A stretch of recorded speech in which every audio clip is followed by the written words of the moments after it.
Perhaps the biggest media firestorm of the Trump presidency began as soon as he said these words in Helsinki in response to an AP reporter's question. My first question for you, sir, is who do you believe? Dan Coates came to me and some others. They said they think it's Russia. I have President Putin. He just said it's not Russia. I will say this. I don't see any reason why it would be. So I have great confidence in my intelligence people, but I will tell you that President Putin was extremely strong and powerful in his denial today.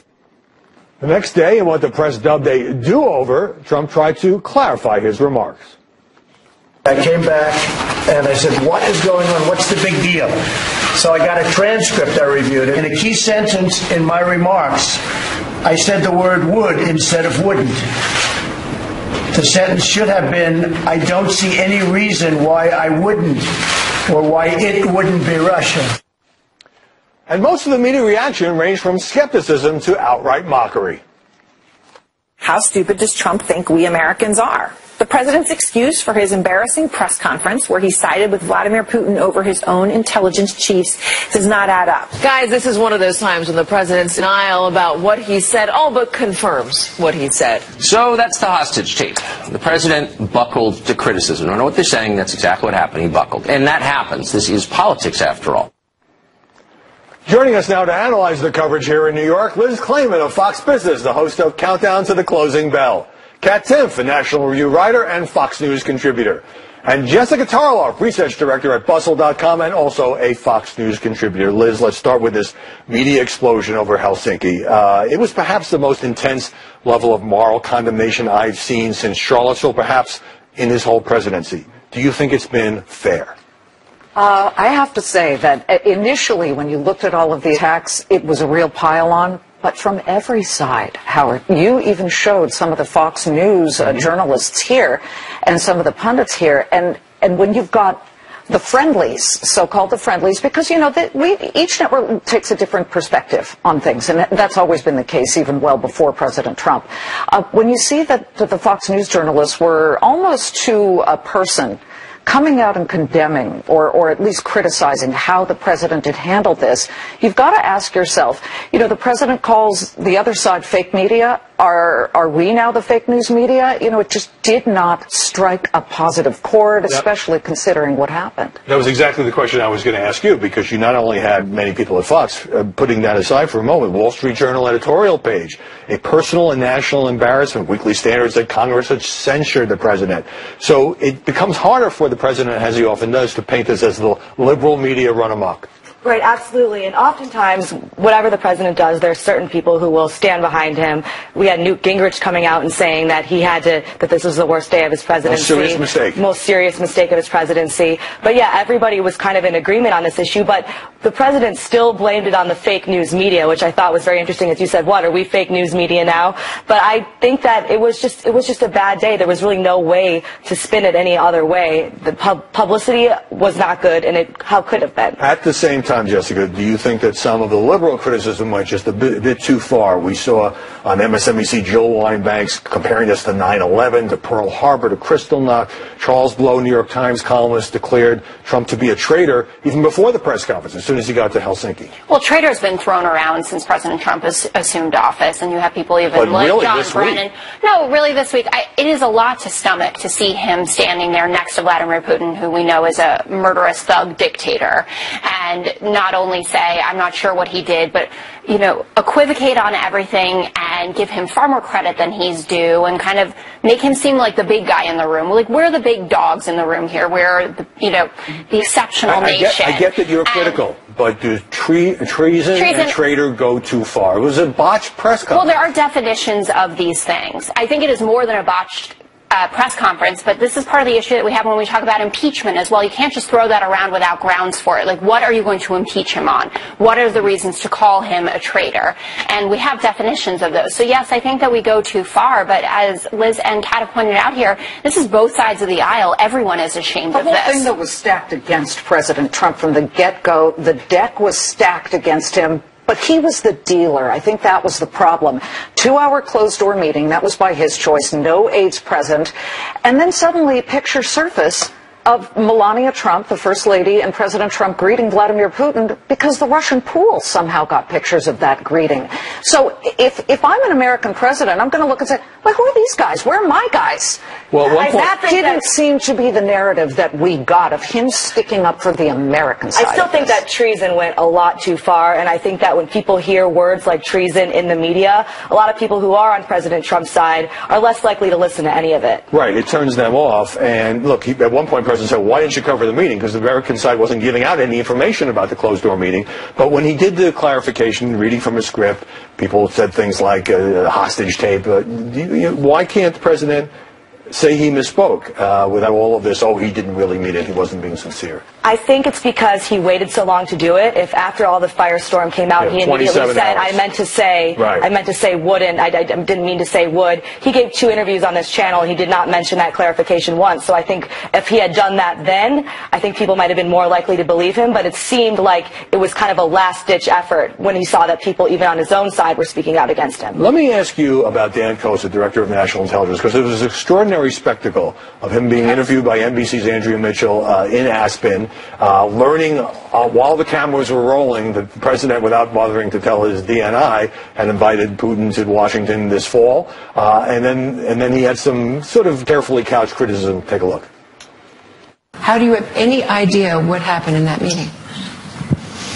Well, you're right. I don't know what happened in that meeting. If you had asked me how that ought to be conducted, I would have suggested a different way, but that's not my role.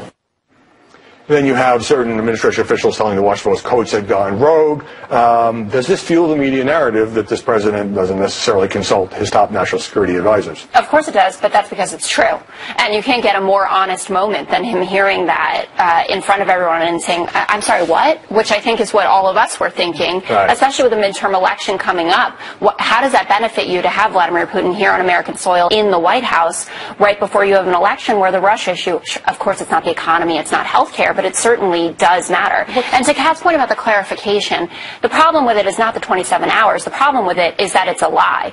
President Trump speaks English. He knows the difference between would and wouldn't. He doesn't think... Wait, on what basis are you declaring that he's lying when he says he didn't mean to say what he said? The number of times that he has said before, and I know there are 7 times where he accepted that Russia meddled in this election, but he has overwhelmingly come down on the side of Trump. Speaking of clarifications, so Coates then puts out this statement, Dan Coates, some press coverage is mischaracterized. I in no way meant to be disrespectful or criticize the president. I'll let you make your point, but I do want to ask you about some of these leaks, because self-serving leaks, people from behind a curtain of anonymity saying things like to the Washington Post, well, we gave him 100 pages of briefing to be tough on Putin, but he largely ignored it. Axios, quoting a former senior White House official, need a shower. Axios, quoting a former national security official, dude, this is a total blanking disgrace. The president has lost his mind. Should the press be letting people say that without their names attached? Howard, you and I have a very comfortable position here as members of the American press, where we expect that we are allowed to say or report what we want. In fact, it's our actual duty. But when the president's inner circle are some of the people dropping the dime on the president, do you hide that? Do you choose to hide that? I can't tell people how often we've gotten calls and dimes dropped by the inner circle. This is coming from people who, if we told you who they were, you'd be surprised. They are very close and supportive of the president, but it goes back to sort of this confusion and these Cirque du Soleil, backflips to try by the president to misstate. Now, people make mistakes, and people are allowed to misspeak. They absolutely are. But why is it so difficult every time he's either talking about one person, Vladimir Putin, or standing next to Vladimir Putin, that he suddenly can't do the Reagan, Mr. Gorbachev, tear down that wall? Well, he's a very different president. Nobody after that said, right, I'm not sure what Reagan really meant. Right. Well, also, I just want to say that I'm not saying the press shouldn't report these leaks. I'm just saying these are awfully cheap shots by people who are supposed to be on his side. Let me play for you something that became a huge story. It involved one word. ABC's Cecilia Vega asking the president a question that was called a pool spray. Take a listen. Mr. President, is Russia still targeting the U.S.? Is Russia still targeting the U.S., Mr. President? Press, let's go. Make your way out. No, you don't believe that to be the case? So Sarah Huckabee Sanders later said he wasn't saying no to the question. He was saying, no, I'm not taking any questions at this meeting. But, for example, Washington Post lead story the next day. Trump suggests Russia no longer targeting the U.S. Second line, a smaller type. White House, words were misconstrued. I think that the media coverage of this might have been a little bit overblown, honestly, because when I watched that video, you know, you need to have the subtitles on it. It's very hard to hear. It does look to me like he could have been just saying no. He was saying no, no, no repeatedly. Yeah. He could have simply been saying no to answering questions. Of course, someplace like the Washington Post is going to jump on that and saying he's taking Russia's side again, especially given, given what the news cycle. That was just one headline. Right. Oh, of course. Given what the news cycle was. At that time, of course, everyone's going to jump on that. I just thought it was ambiguous, but everybody else seemed to just sort of blow it up. I have a tweet for you, Jessica. Let's put this up on the screen. There were many. We picked this one. The fake news media wants so badly to see a major confrontation with Russia, even a confrontation that could lead to war. They're pushing so recklessly hard and hate the fact that I'll probably have a good relationship with Putin. Even a confrontation that could lead to war. I mean, the media like fighting and fistfights and bloody noses, but they don't want that. War, not so much. Definitely not so much, and you see that with the North Korea coverage as well, and how everyone, I think, actually has been giving him his due credit for making progress, but also saying we need to be careful about this, and as the reports continue to roll out about what's really going on in North Korea, that was certainly warranted. He's over the top here, and we even had our own John Roberts push back and say, am I the fake news media now? Right. Am I the enemy of the people? And that's what this kind of rhetoric does in the end. And let's look at his policy, Howie. His policy versus his behavior, two totally different things. Interesting. He has been toughest when it comes to sanctions. He has been unbelievably strong. Well, I could call it Mnuchin from the Treasury Secretary's standpoint, but these sanctions have really hurt Russia. Right. A real gap between the policies and often the rhetoric, the tweets, and so forth. I got to get a break, but I do want to put up the New Yorker cover for this week. Let's take a look at this. All these magazines that's him on the escalator seem to be finding new ways of killing off the president. They do it almost every week. Ahead, Sean Spicer on his former boss dealing with the fallout from Helsinki and some striking admissions about his tenure in the White House. But when we come back, Michael Cohen secretly taping his former boss Donald Trump about a former Playboy model. Is that the media bombshell or not so much?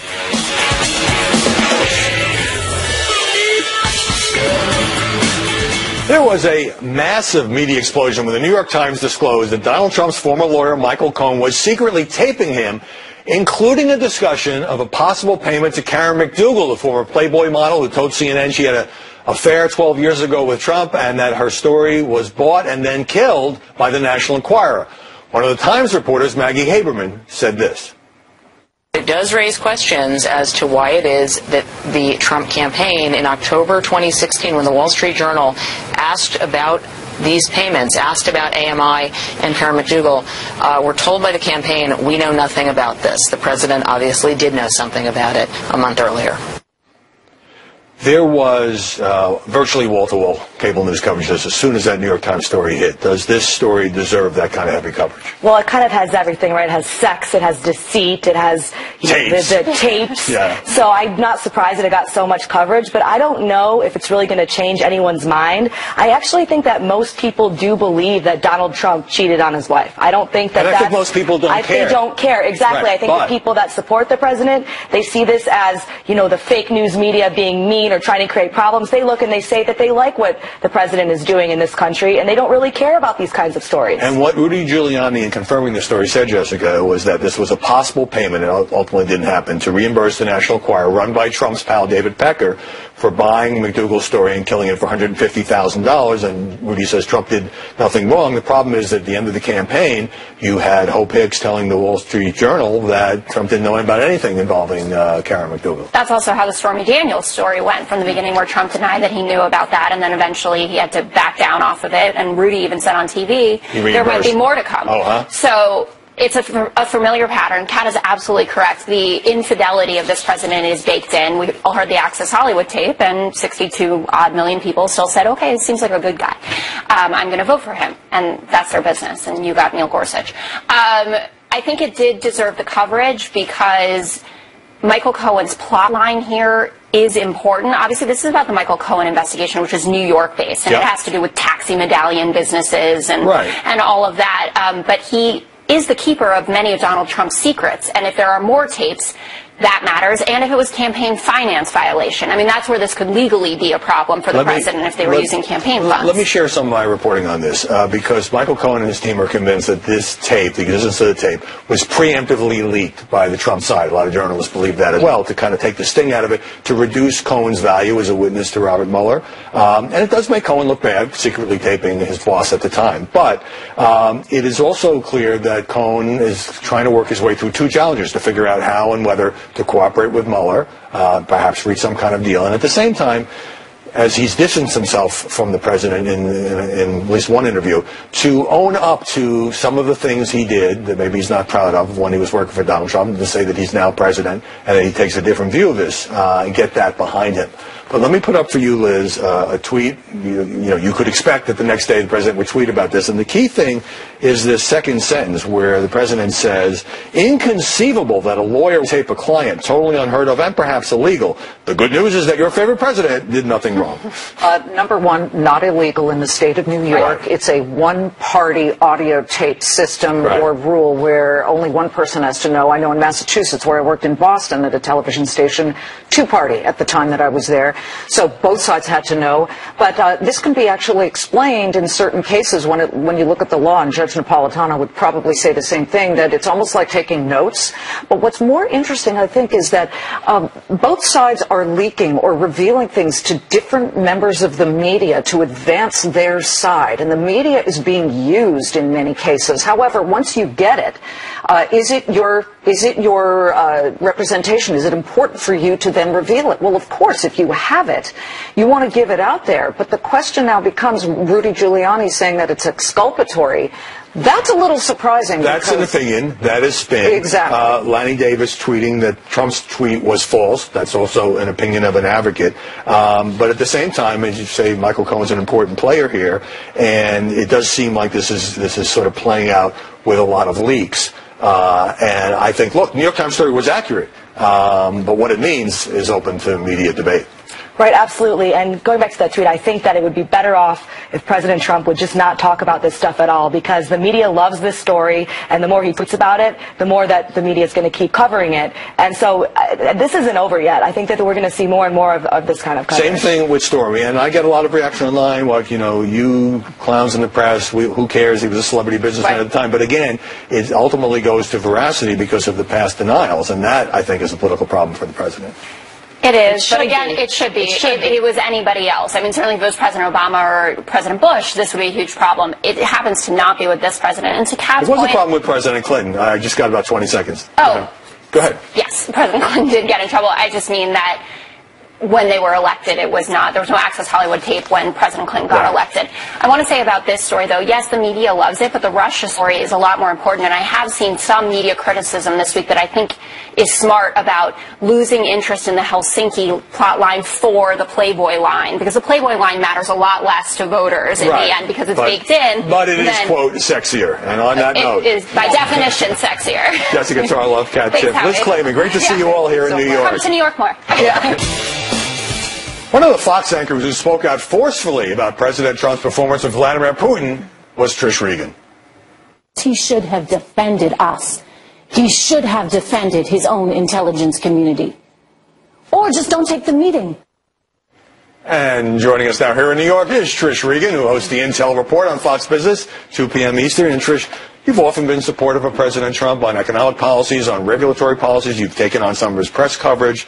So when you pretty strongly criticized him over the Helsinki press conference, obviously you felt strongly. I did. And, Howie, I think with me, it's pretty much what you see is what you get. And I wear my heart on my sleeve. And if I like something, you'll know it. And if I don't like something, you'll know that too. I did not like what I saw in Helsinki. I was surprised, and I reacted in real time. And it's what we need to do. I think too often journalists, especially these days, they come at things with such a bias against this president. Like a pre-cooked attitude. Yeah. And so it's not as though they're reacting in real time. They have their own agenda. And I approach my job every day, and my agenda is what's best for the country. So if we have economic policy that will help create jobs, raise wages, that's good. If we have policies that will make us stronger on the international front, that's good. But I just call it like I see it. And so when he does well, you know that I do believe that he's doing well. But when he has a misstep like that, and that's being kind, calling it a misstep, I have to say something. And as you know, some Trump supporters don't take kindly to any criticism of their man in any circumstance. So what kind of reaction did you get, have you gotten online? Mixed. I think from a lot of his followers, his base, they're upset because perhaps, you know, they wanted to come to me and hear something reassuring. And, you know, look, I have to call it like I see it. I don't know how to do it any other way. Right. So they were not happy. So if you get hammered by people, oh yeah, I think there were, it comes with the territory, right? Hundreds of thousands of, oh my goodness, Trish, you know, you've deserted us. I'm like, no, I'm not. You're not on his side. You. I'm not on the side. Right. I am not on his side. I am not on anyone's side. I am on the side of our country. What is right for our country. Therefore, I am on our viewers' side. And, you know, maybe, look, it becomes sort of a religion, right? I think with people, they want this president to succeed. I want this president to succeed. I want our country to succeed. But you know what's interesting is that CNN and MSNBC several times played montages of Fox people criticizing the president on Helsinki. You were in some of those montages. So what's your reaction when people say, oh, even journalists at Fox are criticizing Donald Trump on this? Well, you know, some people said to me, wow, that was really courageous of you. And I'm like, how is it courageous? I'm just doing my job. Right. I go to work every day, and I try and look at things independently enough that, you know, I can call it like I see it. And, you know, it's not as though it takes courage. It just means I am doing what I signed up to do, and that's to be fair, and it's to be honest.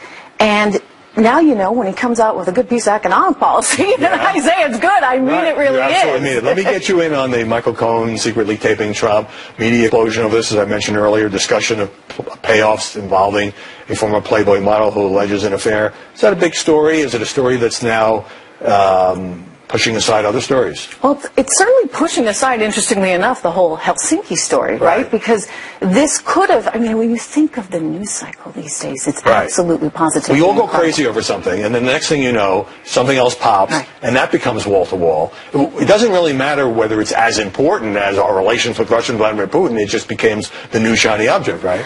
Exactly. So when some people had said to me, do you think this story has legs? Is this going to be sort of his undoing? And I said, you know, the reality is there will be something else tomorrow. Right. And sure enough, the Michael Cohen tape thing comes out. And that is a prediction that will always be true because this is a president who makes a lot of news and the media loves to cover him. Trish Regan, so great to see you in person. Thanks, Howie. Thanks for coming by this summer. One of the most famous figures and early casualties of President Trump's administration is his one-time spokesman, Sean Spicer. He's now written a book about his battles with the media. It's called The Briefing: Politics, the Press, and the President. I sat down with the former White House press secretary back in Washington. Sean Spicer, welcome. Thanks for having me. President Trump has drawn criticism, as you know, across the media landscape for the Putin press conference. You're saying you're glad he clarified his Helsinki comments. Fine. But is the press right that this was an egregious mistake? Well, I mean, obviously, even the president's acknowledged that he fumbled the words. So I think the issue is that the degree and the intensity in which they go after him. And I write a lot about that in my forthcoming book, that he acknowledged he needed to clarify his words. I'm glad he did it. I think most Republicans, most Americans are glad that he made it very clear.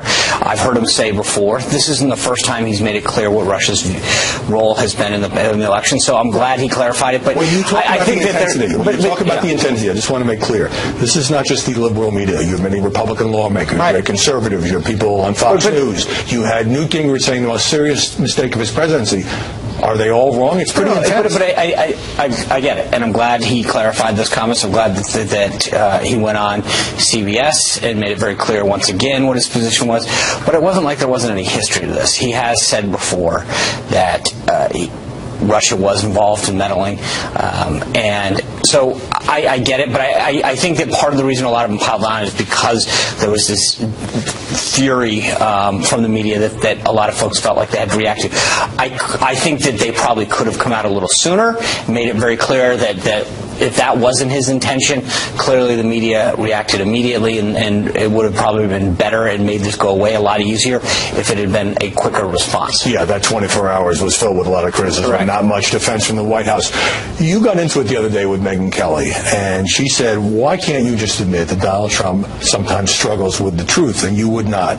Now, do you dispute the fact that the president sometimes makes statements that turn out to be false, or do you think Megyn was just trying to give you a hard time? Here's what I think. You, me, and probably everybody have made mistakes, have said things that either regret or that turned out to be false, or we just misspeak. It happens. I think that with this president, the desire to constantly, go after him, I don't remember any of those questions coming up. I mean, we talked about this with Megyn. After Benghazi, there was no questioning of going after, does President Obama owe us an apology? Is he a liar? Is Hillary Clinton a liar? They didn't treat those same statements with the same veracity as though they're treating some of the statements. It was a huge story in Susan Rice's talking points. I mean, you're suggesting that... No. But again, it was a story, but it hardly, in terms of people leaving that administration, none of them were held to account the same way that we are. On Friday, Rudy Giuliani confirmed the New York Times report that Michael Cohen, president's former personal lawyer, as you know, secretly recorded Donald Trump, and one of those conversations had to do with a payment, which was never made, to the former Playboy model Karen McDougal, who alleges she had an affair with Donald Trump 12 years ago. Is the media explosion over this, and it has been an explosion, justified? I don't know. And the reason that I say that is because we don't know all the facts. It's an unconfirmed report. Cohen isn't talking. It's confirmed by Giuliani. We don't have the tape, but it's confirmed by Giuliani. Again, I'm sorry, I haven't been paying attention to everybody else's news. I think it's problematic, and frankly, I think it's also a betrayal of trust. The idea that you are secretly going around recording people on matters of business like that when you work for them, I think that's the bigger story. When you were named press secretary, you write this in the briefing, I knew in my heart that I was better suited to take on the role of communications director, but you say the offer of being at the podium was too tempting to turn down. Why were you not better suited for press secretary, looking back? Well, I mean, looking back, I think because I don't think I could have anticipated the intensity and the scrutiny that job involved. I looked at the job in the traditional sense of, Ari Fleischer, Dana Perino, Mike McCurry, Josh Ernst, Robert Gibbs, a lot of the folks that have had it, and thought, okay, I've been, done hundreds of media hits. I've sat and briefed people for years, and yet there was a newfound intensity and scrutiny on this candidate, on this president, on this White House that I couldn't have anticipated. Now, this began, as you write, the first day. Yeah. President Trump saw the coverage about his inaugural crowd. He didn't like it. He sent you out. Some members of the media were engaged in deliberately false reporting. These attempts to lessen the enthusiasm of the inauguration are shameful and wrong. So it actually began the night before, which was the president got sworn in at noon. He starts off with a flurry of executive orders, executive actions, wants to show the American people he's hard at work fulfilling the promises he has, and the media focus, instead of being on those actions, on those policies, turns out to be whether or not he falsely had taken out a bust of Martin Luther King. Then he wakes up the next day, he sees another narrative, which is, how many people were standing on the mall or not. And I think that there is an overall frustration from not just him, but from a lot of us that says, really, that's what the focus is. We have this historic election of someone who's never been involved in politics, a historic campaign, and now that's what seems to be so much of the focus of the media. But Sean, as you write in the book, you came out and scolded the press, and you say, I should have lowered the temperature and not so broadly questioned the media's motives. I had made a bad first impression, and you go on to say, looking back, it was the beginning of the end. Yeah. Why so? Because I think that the die started to get cast right off bat. If there's a do-over on that, I'd take it every day of the week. The president wasn't happy with me. I wasn't happy with me. Clearly the press corps wasn't. I think my mom and my wife, probably out of a sense of unconditional love, were probably the only two people who were supportive of me that afternoon. You were down to two things. I was down to two. And I don't even think either one of them thought I did a good job. I think they just love me. Down to two relatives. More with Sean Spicer in just a moment, including whether he might become a talk show host after his combat tour in the White House.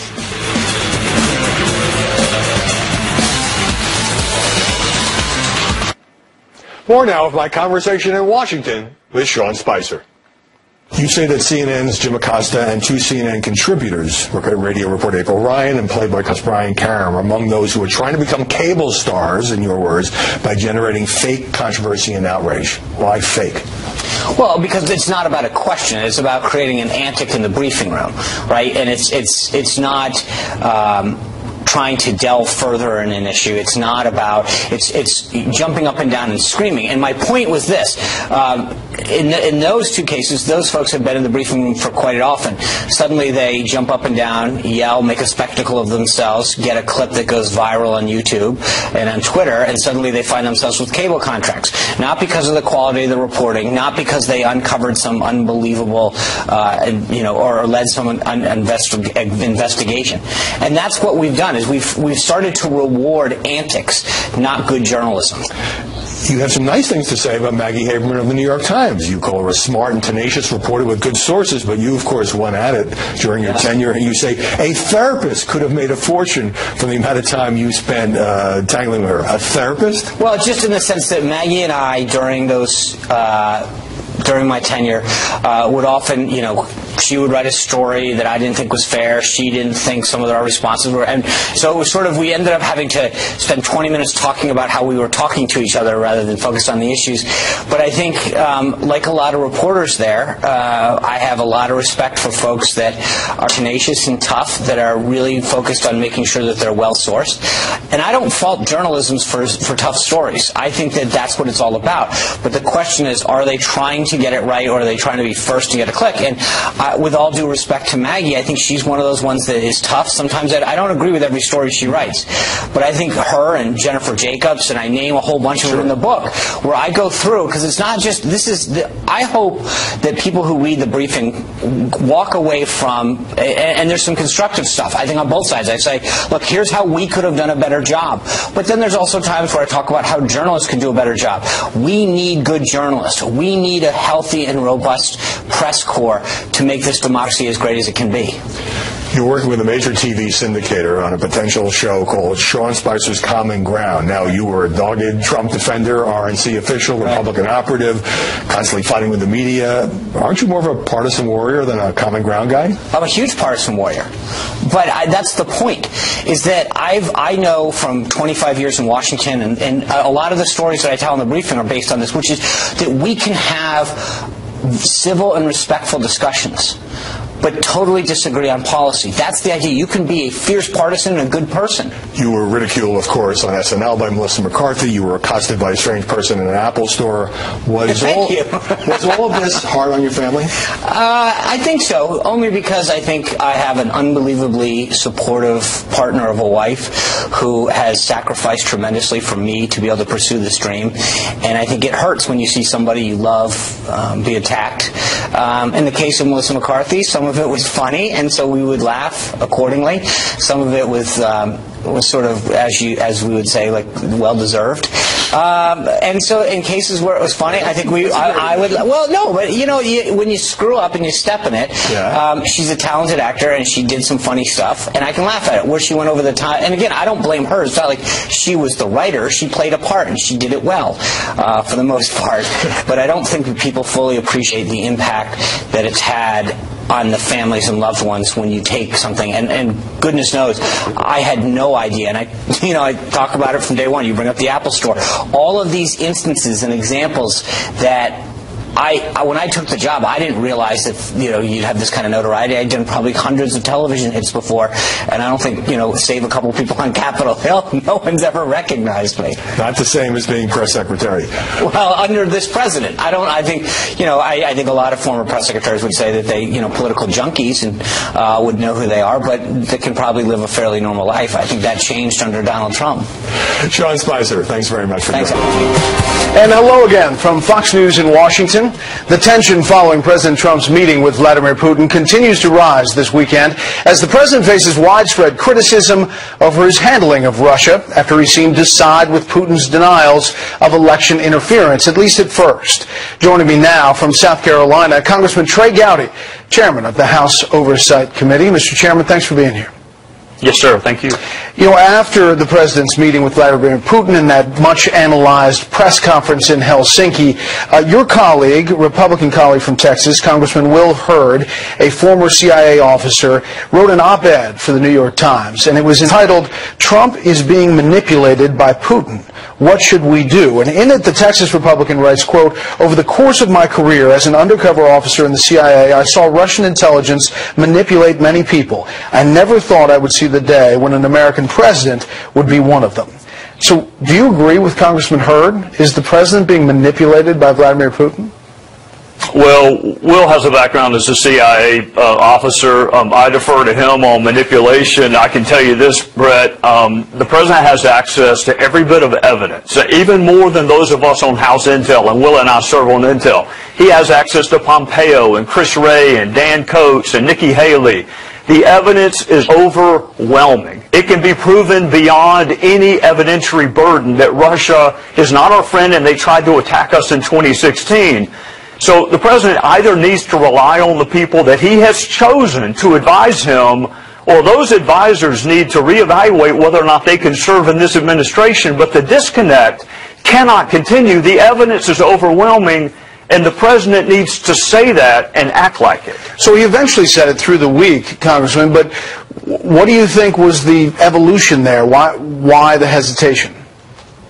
I don't know. I watched the press conference. It wasn't just that line. It was the president missed, I think, a really good opportunity to distinguish the United States from any other country, but especially from Russia. And I don't know what was said in the private conversation, but I do know this. We got a classified briefing this week, Brett. There is no way you can listen to the evidence and not conclude not that the Democrats were the victims, but the United States of America were the victim. We were the victims of what Russia did in 2016, and it ought to be a source of unity and rallying around the fact that we're never going to allow this to happen again, and we're going to punish those who tried to do it. And there was this equivocation during the press conference that I'm glad he corrected it. But when you're the leader of the free world, every syllable matters, and you really shouldn't be having to correct it when you're the leader of the free world. Well, as you mentioned, after several days of kind of dealing with the rhetorical walkback, the White House announced on Twitter that senior staff had been tapped to set up a second summit, Vladimir Putin coming to Washington this fall, and that obviously caught many here in Washington by surprise. It also caught the president's director of national intelligence by surprise, who was doing an interview in Aspen at the time. Take a listen. We have some breaking news. The White House has announced on Twitter that Vladimir Putin is coming to the White House in the fall. Say that again? Okay. Yeah. That's going to be special. Now, the DNI released a statement last night apologizing, saying he didn't mean to be critical or disrespectful in his reaction and response. But do you think it's strange that the Director of National Intelligence didn't know about the invite before it went out?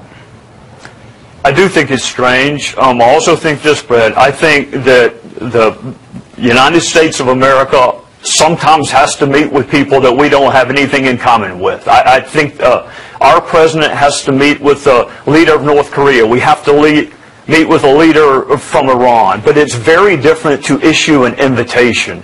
This country is different. We do things differently. We set the moral standard for the rest of the world. The fact that we have to talk to you about Syria or other matters is very different from issuing an invitation.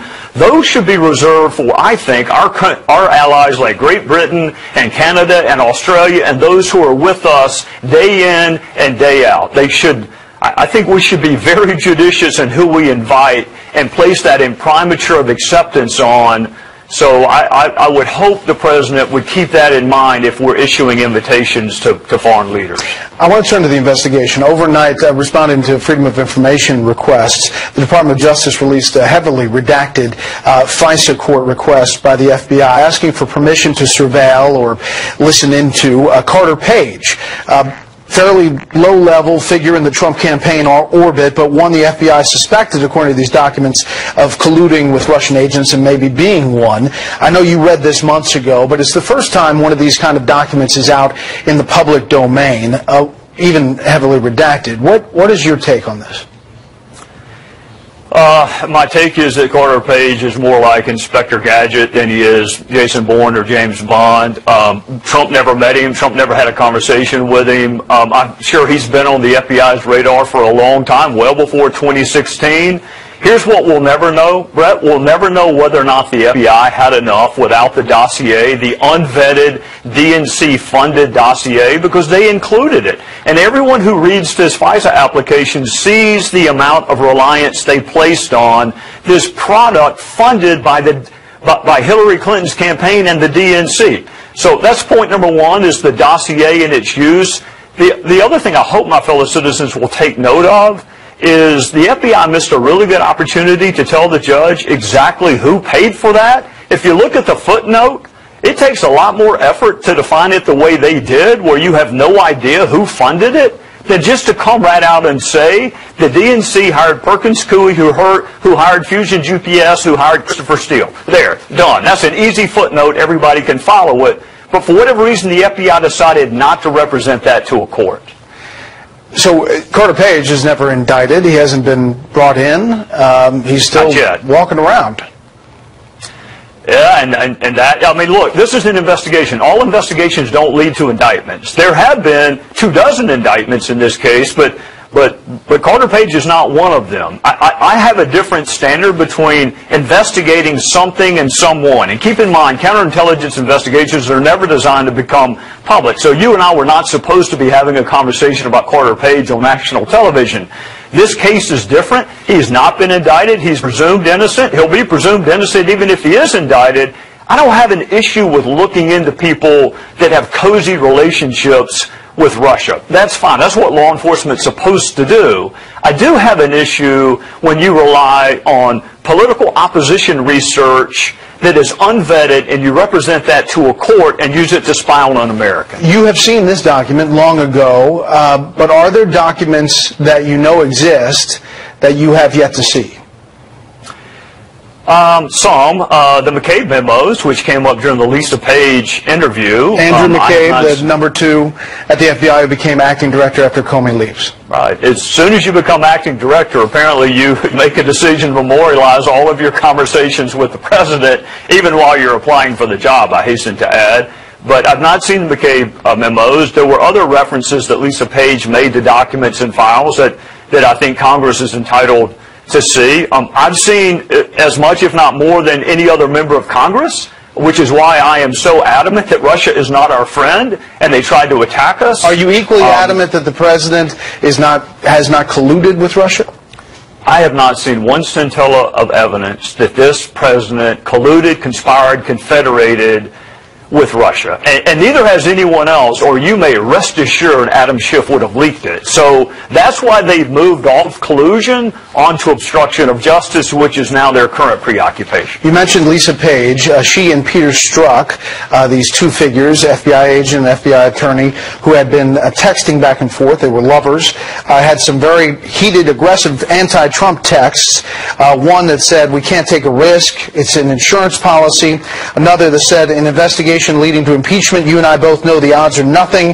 If I thought it was likely, there'd be no question I'd go over to Bob Mueller," is what he's talking about. "I hesitate in part because my gut sense and concern is there's no big there." Lisa Page was up on Capitol Hill. Did she say they were talking about there's no there in the Russia case? Well, that's the only thing it can be. You know, she was a much better witness than Peter Strzok. Look, she hates Republicans, including the one you're talking to. But she had a credibility about herself and how she answered our questions that Peter Strzok never bothered to have. Take a look at that text. That's from Peter Strzok, and he's concerned that there's no big there. He's not optimistic that there's not. He's not hopeful there's not. This is a career counterintelligence agent who is concerned that this investigation will not lead to impeachment. So it's already led to indictments. It's already led to our understanding that Russia's not our friend. You have a wonderful opportunity to safeguard our 2018 elections. None of that was enough for him, Brett. It had to be impeachment, and that was his concern, is that there was no big there. And that's why he was not sure he wanted to participate in this investigation. That is sad. It is pathetic that a career FBI agent would only be interested in impeachment, which is why he has no credibility, and she actually does have some. So Trump supporters look at that. Former CIA Director John Brennan, former FBI Director James Comey, what he said, what they've said, and they say they understand why the president feels a little inquisitive about where things are going. Yeah, Brett, you don't even have to be a Trump supporter to be mindful of the fact that John Brennan thinks he's guilty of a crime for which he can be hanged, that John Brennan thinks that he should be in the dustbin of history, that Jim Comey thinks impeachment is too good of a remedy, and Jim Comey now thinks that everyone should vote Democrat, so Bernie Sanders will be the head of the Budget Committee and Dianne Feinstein will be head of Intel. I mean, these are the people that were supposed to be dispassionately, objectively investigating a fact pattern, and they have as much animus against Donald Trump as anything I have seen in my 8 years in politics. Add into that Peter Strzok, Lisa Page, and the other unidentified FBI agents who also wanted him to resign or be impeached or thought he was destabilizing. So if you're Donald Trump and you see all of these people in positions of responsibility that think you ought to be, that you're guilty of treason, a crime for which you can be put to death, by the way. That's what John Brennan said. So what I would encourage the president, those are all people from yesterday. You have your own people in place now, and it is possible to conclude that Russia interfered with us, and it still does not delegitimize your presidency. And that's where I would encourage the president to go. Russia's not our friend. We need to be very careful dealing with them, but that does not take away from the fact that he won the 2016 election, much to the chagrin of Brennan, Comey, and all the rest. Congressman Gowdy, thanks for your time today. To me and some others, they said they think it's Russia. I have President Putin. He just said it's not Russia. I will say this. I don't see any reason why it would be. The sentence should have been, I don't see any reason why it wouldn't be Russia. Is Russia still targeting the U.S., Mr. President? Press, let's go. Make your way out. No, you don't believe that's the case? The president said thank you very much and was saying no to answering questions. I let him know we can't have this. We're not going to have it. And that's the way it's going to be. Getting along with Russia is a positive, not a negative. Right. Now, with that being said, if that doesn't work out, I'll be the worst enemy he's ever had. The worst he's ever had. The evolution this week of President Trump's position regarding Russia's interference in the 2016 presidential election. It's time now for our Sunday group. Fox News senior political analyst Britt Hume, columnist for The Hill, Juan Williams, and the co-hosts of Benson and Harf on Fox News Radio, Marie Harf and Guy Benson. All right, Britt, the president's been very active on Twitter this morning, just a few moments ago, saying, I had a great meeting with Putin, and fake news used every bit of their energy to try and disparage it. So bad for our country. Thoughts? Well, what do we know about that meeting? Well, we know very little because there's no record of it of any kind that we know of except in the memories of the two participants and their translators, unless Russia, of course, taped it. So we don't have any real way to assess that other than what Trump claimed about it. And, of course, his performance, as you just showed at the press conference with Putin in Helsinki, was, I think Newt Gingrich stated correctly, the worst moment of his presidency, and one that I think, despite his walking it back and repeatedly saying other things in its aftermath, I don't think he's going to live that down anytime soon. Juan, a lot of Trump supporters point to that there's no substantive policy changes. They say it was a bad press conference. But as far as being aggressive against Russia, this administration still is. I hope they are. I mean, obviously the president kind of slow-walked the sanctions. We couldn't figure out why it took so long to implement the sanctions. But yes, there are sanctions in place. But let's not bury the lead on this story, Brett, which is, I think, as Newt Gingrich said, as others have said, Trey Gowdy said in your interview with him this morning, this is a national disgrace. This is unbelievable. And yet one thing we do know that came out of this meeting was a discussion between President Trump and Vladimir Putin about possibly talking or interviewing Michael McFaul, our former ambassador to Russia, that the Russians think was overly aggressive on the human rights front. So to me, that's extremely troubling. I think that all of us have to say, hey, we understand that President Trump doesn't want to delegitimize his election. But again, to reiterate something Trey Gowdy said this morning, this is about America being under attack and being under attack heading into the midterms. in terms of our election and democratic process. Guy. Well, I think it's difficult for the president to go on Twitter. It's easy for him, but for us to digest him blaming all of this on the fake news, because the fake news simply played in its entirety the press conference that he himself participated in, and it was a very, very low moment. I do think that his pivot eventually to what we saw in the CNBC interview was the thing that the administration ought to be doing, which is highlighting not just the sanctions, but the diplomatic expulsions, the lethal aid to Ukraine, and other elements that are much more robust of the policy as opposed to the rhetoric that we saw when the president was standing with Vladimir Putin, which was, again, I think, indefensible. Right, but as the week went on, in Middle America, how do you think this plays? Well, I think Middle America has tuned out a lot of the conversation about foreign policy because they're worried about the economy, they're worried about education and healthcare costs. So that's a separate conversation. But it is still very important to digest what President Trump is doing on foreign policy. Put that Helsinki press conference in the context of how he treated our NATO allies. Right? He went to Europe, he treated our NATO allies very hostilely, he really attacked them publicly, and then did the opposite, and was very weak standing next to President Putin in terms of his language. So I don't think this was a rhetorical screw-up. I think that President Trump wants American foreign policy to go in a different direction vis-a-vis our allies and Russia, and I think that has influenced the fact that he is not trying to protect the United States now from this happening again. And for all Americans, that should be a concern because we know Russia's trying to do it right now. And his blinders to Russian interference makes countering it harder. Okay, Britt, just last thing on this. Here's what the administration says and his supporters. NATO has increased its military spending largely because of Trump's pressure. The U.S. has put in heavy military equipment into Ukraine. Yeah, not something that Russia would like. More now. Right. We have helped liquid natural gas in Eastern Europe. Right. That is destabilizing Russia. Right. There are things that are doing much beyond, this is what supporters would say, the Obama administration. Well, those points are correct. These things are in fact happening, which is why this is such a paradox between the president's behavior in the presence of Vladimir Putin and the actions he has taken. They point in different directions. There's no getting around that. But I think, until we finally know, if we ever do, what has actually been said in the meeting with Putin and what may be said in the next one that apparently is going to be forthcoming this fall, it will be impossible to assess this correctly.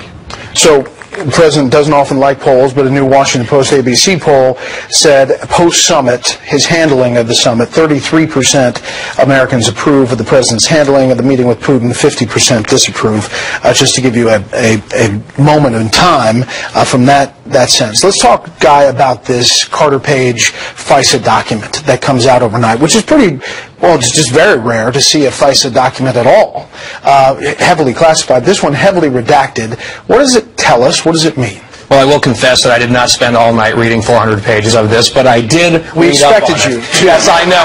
I'll never be invited back. I can lie. I can go, I read the whole thing. It's amazing.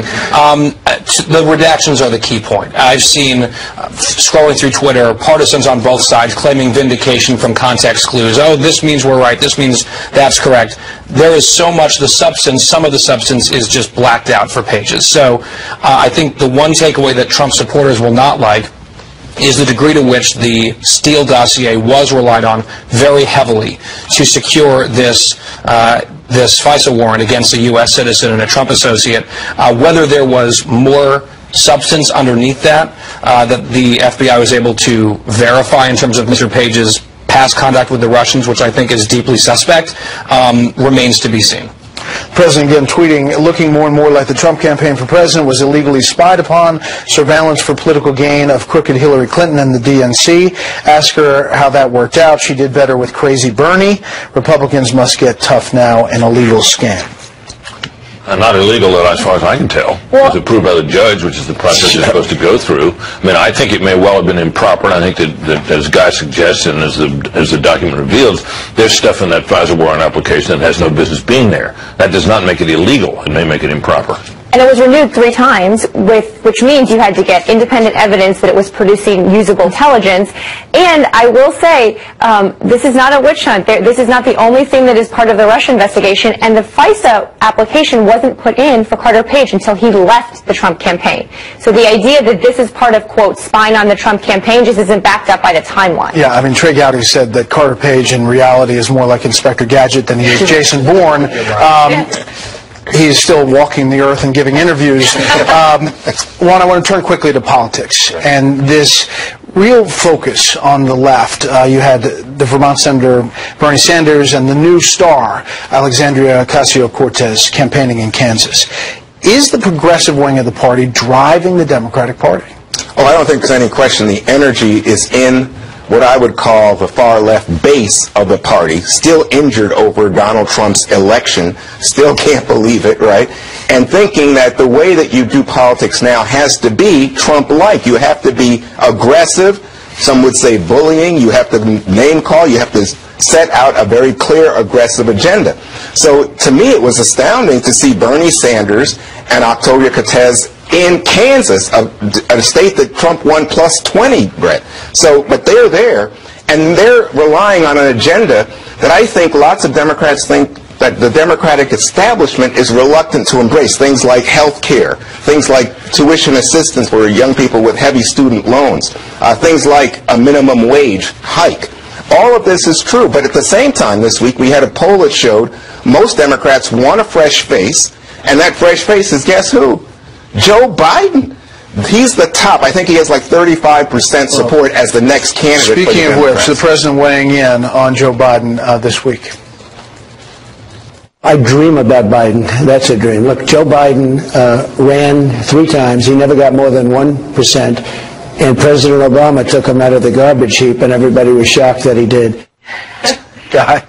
Well, I'm going to go back to the far left here because that's fun, but the fact of the matter is there are 194 House Democrats. 122 of them have signed on as co-sponsors to Medicare for All, which is single-payer health care, which would cost $32 trillion. This is a mainstream, totally fantastical view that has taken root in the Democratic Party and is frightening. But I will say the Democratic Party is running candidates across the Midwest, in Michigan and Ohio and Pennsylvania, that are moderate and that fit their districts. But they are answering questions now on what Ocasio-Cortez says day by day, that capitalism is going to fall and that, you know, socialism is okay. But that's not what they're running on. And if Republicans think that all these challengers in these swing districts across the Midwest are all Democratic socialists, they're going to be in for a big wake-up call in November. The far left of the Democratic Party is Donald Trump's best hope for re-election. And if they nominate for president the next time around someone from that part of the party withholding the views that we've just been talking about, that will be of inestimable benefit to whoever the Republican nominee is, I presume Trump. Panel, thank you. Chris Wallace will be back next Sunday, I promise.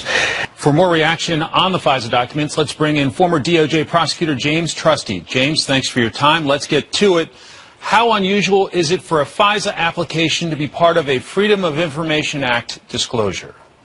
Incredibly unusual. I think it's probably the first time that it's ever happened. I'm certainly not aware of any other circumstances where a FISA warrant was subjected to FOIA.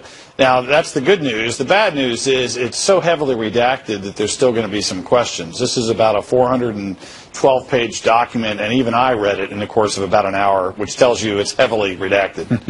Reading between the black splotches. What do we learn about the Steele dossier in this document release? Well, the Steele dossier is in there. There's mention of a confidential source which refers to Mr. Steele. There's kind of 2 things that are important from the FBI's perspective. One, that they basically say this is a reliable informant, that he has a track record of being reliable, and they stick with that. And secondly, that there's at least some question that they acknowledge early in the affidavits about the possibility that this is politically motivated retention, that in fact that the whole purpose of the dossier was to dig up dirt against the Trump campaign. So they don't lay it out in vivid technicolor for all to see, but there's at least a disclosure. And of course, that would be a huge disaster if they tried to mislead the court by not even acknowledging any possible political motivation for the gathering of the information. What about Carter Page? On Fox News Sunday, House Oversight Chairman Trey Gowdy described him as more Inspector Gadget than James Bond. Do you agree? Yeah, I don't know about that exact metaphor. I mean, the bottom line is this is a document that only requires probable cause. We're not talking about anything remotely approaching proof beyond a reasonable doubt. There's information in the affidavit that I think could probably satisfy a judge that it's allowable for the FBI to go up on a wiretap. But the problem is most of the information we really care about for that analysis is still redacted. And so we're left with the idea that, okay, there's mention of the dossier. There's, I think, a little bit of a troubling reliance on media reports as opposed to firsthand information. But there's really not any conclusive information we can reach as to what fueled the renewal of these applications, because it looks like there's probably ongoing new information that went into affidavits 2, 3, and 4 that we just can't see. Should Americans be alarmed when, as critics note, political opposition research that may be unvetted is presented to a court and used to spy on an American? Well, I think it's certainly a highly suspect area. Whenever there's going to be political motivation, the FBI has to be very tough on their internal procedures. They have to pursue the right procedures to make sure that if they're going to go down that road, they're not being used for political purposes. I used to see this firsthand, and they were pretty cognizant of the issue.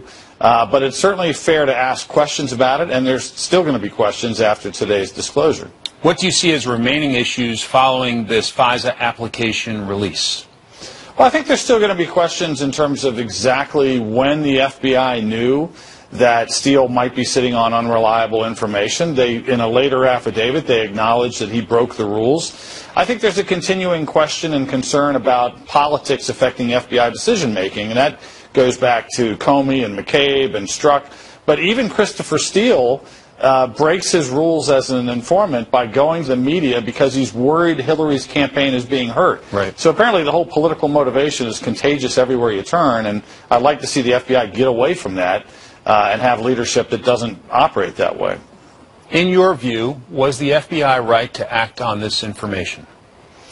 I would love to have a strong opinion, but there's too many redactions. I mean, there are so many black pages. It's hard to know what they had. And, for instance, if they rely on a media report that says the Ukraine was being denied weaponry because of these types of meetings, well, I'd like to know, is that an accurate media report? I know it's a shock that sometimes the media might be inaccurate, but that's the kind of stuff that we really need to know the bottom line on before we can have a legitimate or fully formed opinion about whether or not the FBI was dabbling in politics wrongly.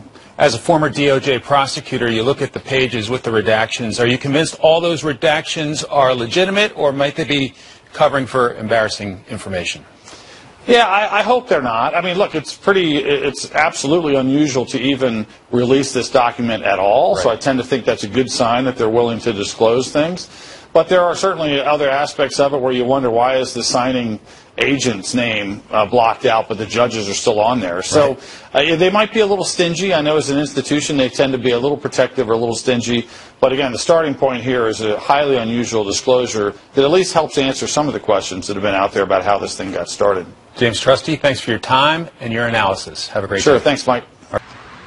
And one main question, will that pathway include this proposed meeting with Putin at the White House this fall? We know that the White House, the administration has invited Putin to come this fall, but that also seemed to catch many in the intel agencies off guard. Still no word on when and if this will happen, John. Laura Ingle traveling with the president. She's in New Jersey right now as Marine One rolls up to take the president to the airport. The airplane, I should say. For more, let's bring in roll call senior Senate reporter Niels Lesniewski. Niels, the controversy over what happened in Helsinki, specifically the 2-hour meeting between the two presidents, that's not dying down, it appears. No, thank you for having me. It certainly isn't dying down just yet. And in fact, this reported invitation from the White House, actually the White House's invitation to Vladimir Putin to visit Washington perhaps in the fall is only going to make this go on longer, probably through the fall.